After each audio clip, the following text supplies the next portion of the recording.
आदित्यहृदयम् तदोयुत्तपरिश्रान्तं समरे सिन्धया स्थितम् रावणं साक्रदो दृष्ट्वा युत्थाय समुपस्थितम्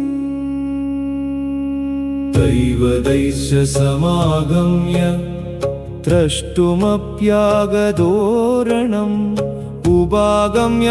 ब्रवीत्राममगस्त्यो भगवान् ऋषिः राम राम महाबाहो शृणुगुह्यं सनातनं येन सर्वानरीं वत्स समरे विजयिष्यसि आदित्यहृदयं पुण्यं सर्वशत्रुविनाशनं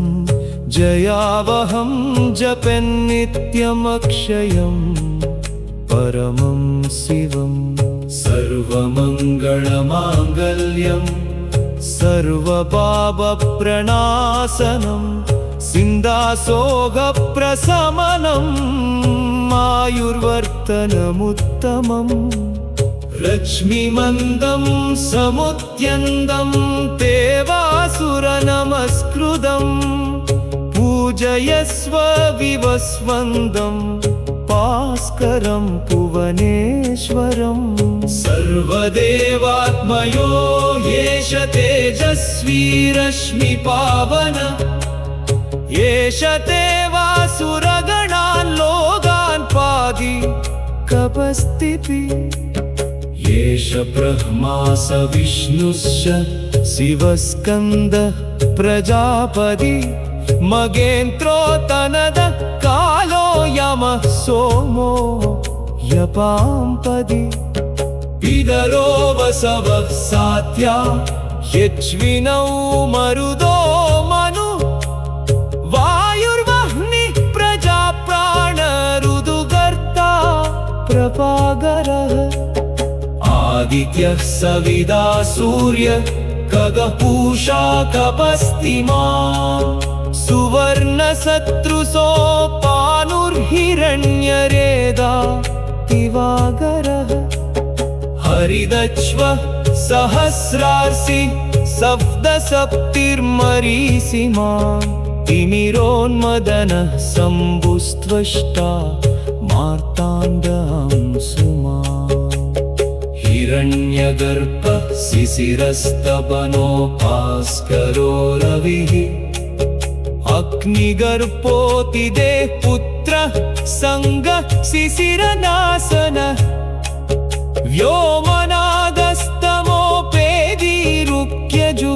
व्योमनादस्तमोपेदिरुक्यजुःसामपारगः कनवृष्टिरवां मित्रो विन्ध्यवीधि प्लवङ्गमः आदपि मण्डली मृत्युः पिङ्गलः सर्वदा वनः कविर्विश्वो महातेजा रक्तः सर्वभवोद्भवः नक्षत्रग्रहधाराणामधिपो विश्वपावनः तेजसामपि तेजस्वी द्वादशात्मन्नमोऽस्तु ते नमः पूर्वाय किरये पश्चिमायात्रये नमः ज्योतिर्गणानां पदये तिनादि पदये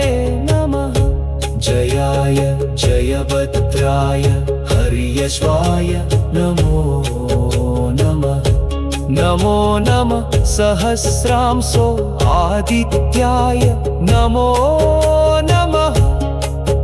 नमः उग्राय वीराय सारंगाय नमो नमः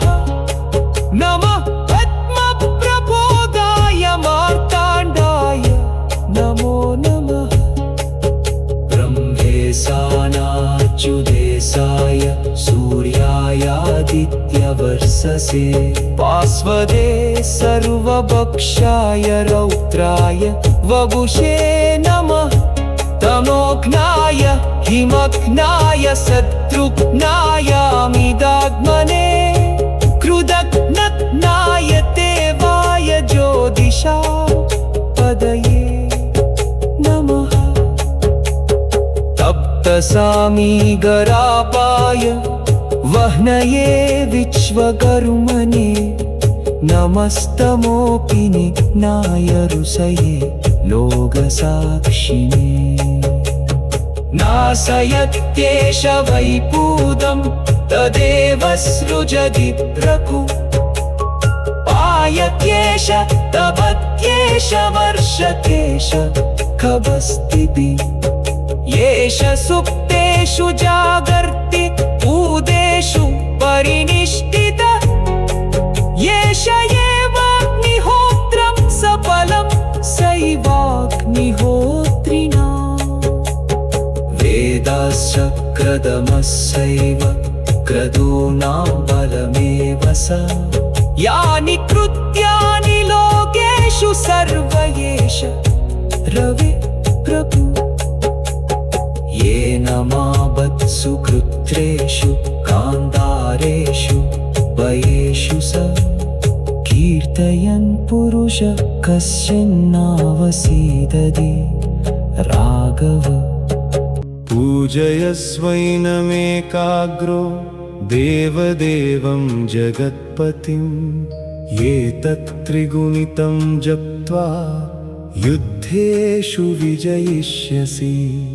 अस्मिन् क्षणे महाबाहो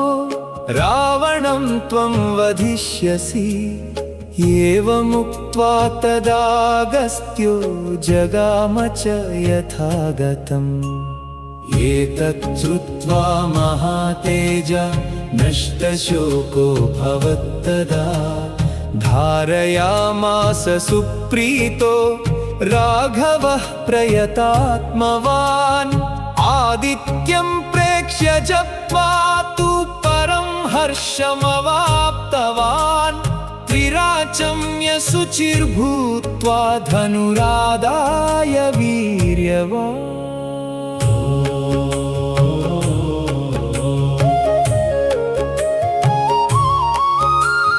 रावणं प्रेक्ष्य हृष्टात्मा युद्धाय समुपागमत् सर्वयत्नेन महतावधे तस्य धृतोऽभवत् अथर्वविरवदन् निरीक्ष्य रामं मुदितमनाः परमं प्रहृष्यमाणः निशिचरपति संशयं विदित्वा सुरगणमध्यगतो वचस्त्वरेति इति श्री आदित्यहृदयं सम्पूर्णम्।